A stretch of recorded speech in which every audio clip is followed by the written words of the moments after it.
tindakan tangkap Presiden Maduro langgar undang-undang antarabangsa.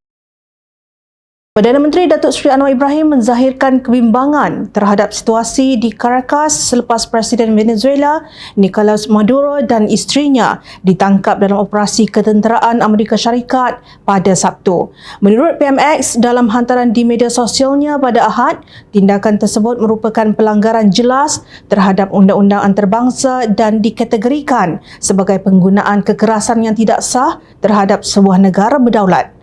Beliau menegaskan Presiden Maduro dan isterinya perlu dibebaskan tanpa sebarang kelewatan.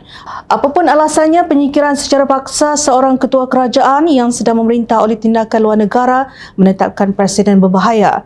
Ia melemahkan batasan asas terhadap penggunaan kuasa antara negara dan menggugat kerangka undang-undang yang menyokong keamanan antarabangsa, tegasnya di Petik Harapan Madani. Beliau yang juga Menteri Kewangan turut menegaskan bahawa rakyat Venezuela berhak menentukan masa depan politik mereka sendiri.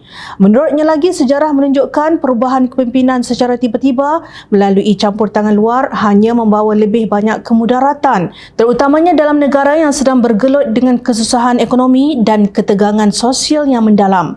Tambah lagi, beliau menegaskan Malaysia menekankan kepentingan menghormati undang-undang antarabangsa dan kedaulatan negara sebagai asas hubungan aman antara negara.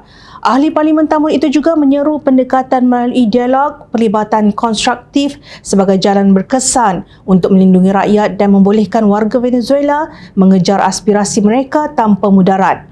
Untuk rekod, Maduro dan isterinya kini ditahan di New York di bawah kawalan ketat agensi berkuasa sebaik tiba dari Caribbean.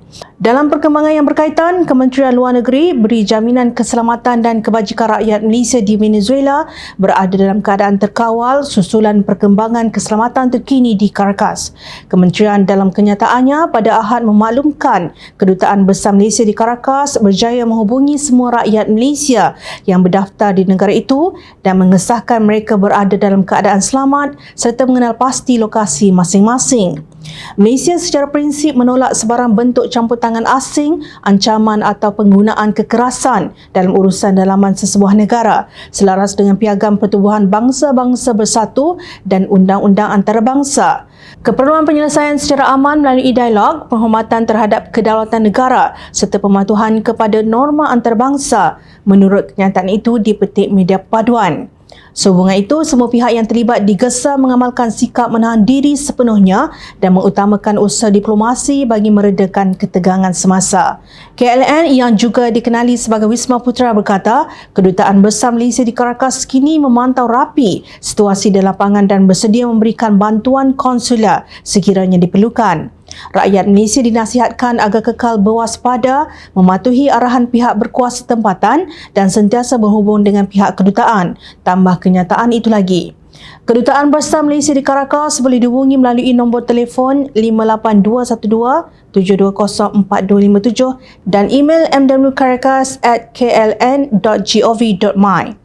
Jom channel mendoakan kesejahteraan dan keselamatan rakyat Venezuela yang terlibat dan terkesan dengan kemelut penculikan Presiden Maduro yang jelas melanggar undang-undang antarabangsa. Semoga penyelesaian dapat dicapai bersama melalui perbincangan yang efektif tanpa wujud campur tangan asing, insya-Allah. Amin amin ya rabbal alamin.